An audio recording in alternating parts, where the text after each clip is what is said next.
In this video clip, I'll be talking about working with wood putty. On my picture frame, I have this little gap here that didn't line up perfectly when I glued it. Now, this could be due to a bad gluing job, or my miter saw might have been just a little bit off when I cut it. Regardless of how that happened, we need to find a solution to cover that up and fix it.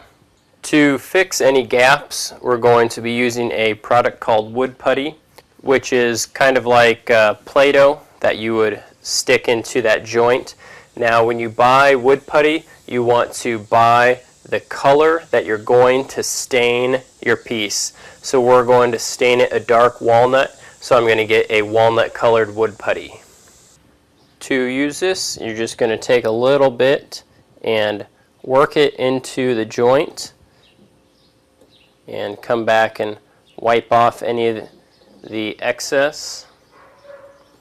And you're going to go around and do this for every joint that is open.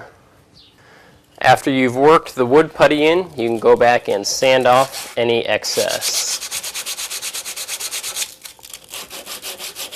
Now, it's fine that it does look a little bit darker than the surrounding wood because we are going to stain it a dark color.